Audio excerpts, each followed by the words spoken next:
Louisiana Liquor Reviews. Hello, Louisiana Liquor Reviews. We're looking at Stedman Select, interesting product, introduced in 2018. There's a new bottle back there, you might be able to see it. We found out a few things about this product. It's 86 proof, it's sour mash bourbon whiskey. It's made by Buffalo Trace, Sazerac. Mm-hmm. It's mainly sold at Walmart, but I did some more research and it's not only a Walmart brand, but it's mainly Walmart. You can get huge glass bottles. I guess, what are those called? Handle bottles? Yeah, handles. Mm-hmm. And we've had it in the past. You've never had it before. We have John and Neely with Georgia Beer Reviews. Hello. David with David. He doesn't have a channel.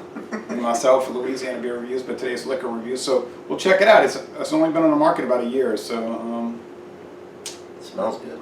So you think this might be more or less like the McKenna that's getting passed around? Is that made by the same? Well, McKenna's a Heaven Hill brand. Okay. And this is a Buffalo Trace. This is from Frankfort, Kentucky. Sour mash whiskey. Smells like corn whiskey. That's what it is. Sweet, virgin wood, just wood, not char. It's very woody. Nice oak, yeah. I get a little char though. I'm getting a little char, but definitely a strong wood presence. It's probably a light char, huh? Probably not an alligator char. You know what it kind of smells like? It smells a little bit like Jack Daniels to me. And look at the bottle. Yeah. Uh-huh. I don't know what they were going for there. All right. Well, you know, Jack Daniels used to be 86 proof years ago. They actually have a special edition out right now that is 86 proof. I can't think of the name of it. That It's green. Yeah, the green label one. Mm-hmm. Kind of a throwback. Yeah, it's got that They're retro actually design. made by the company that makes Old Forester, and their regular is 86. Brown Foreman. Brown form. And somebody we know wasn't too thrilled to hear that they were owned by a different company, huh? Since 1956. Nothing you can really do about that. Right, we don't make the rules. We don't do the buyouts. This is pleasant, you know.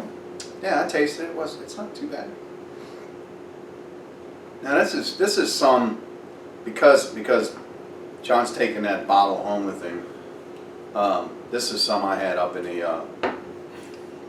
liquor cabinet. From my stash.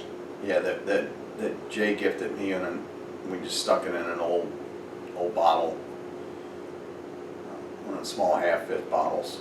And what's the reason for that? You don't want to be traveling with an open bottle. You know, you may not be drinking it. They might claim that you're drinking it. Yeah, even if it's full. So, I really like this. It's got good oak character. It's smooth. I mean, it's just as good as some of the more expensive brands that you know. Well, it does have a high burn to it. It's got that burn character.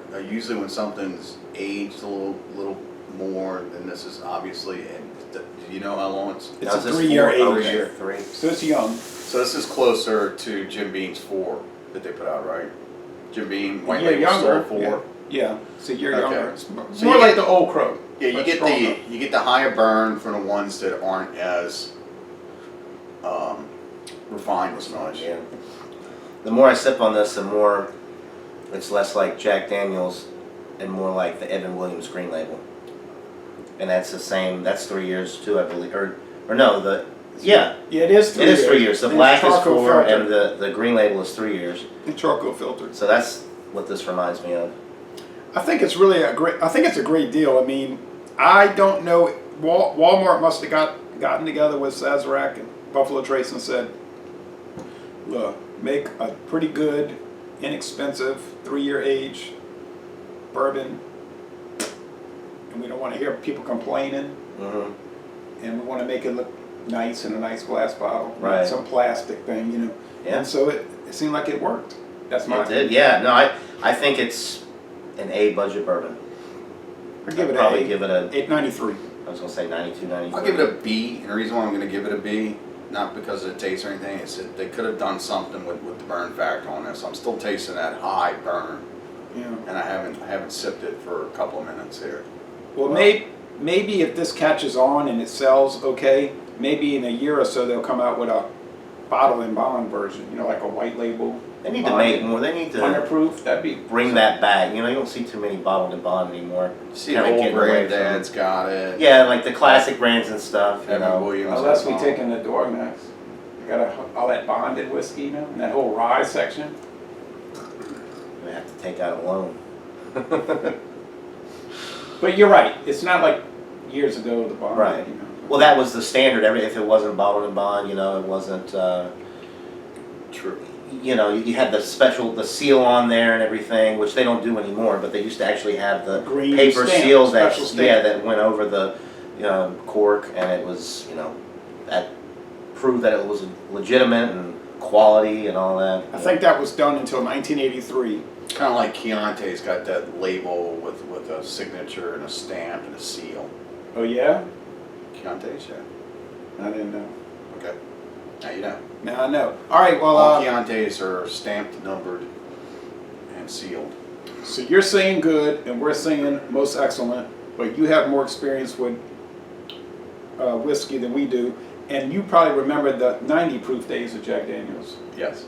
And I certainly do not. I remember Never. Jack Daniels when it had a low burn factor to it, and it actually had some good richness to it. Now, Jack Daniels to me is more of a corn whiskey that's masked. It's very charred. The Jack Daniels is a lot of char. To me, it tastes like yellow corn grits. It's just like Really? really Yeah, gritty yeah. grits. Oh well. Anyway, we can reminisce all day and commiserate. But anyway, we like it, and if you see Stedman Select, and chances are you probably won't. But if you live in a state like Louisiana that has kind of open liquor laws, it'd be a good chance you'll find it. So, laissez les bon temps relais. We're going to end this review by saying, y'all come on down to Jefferson Parish, Louisiana, and if you have time, and I know you will, watch Georgia Beer Reviews. You need to do that.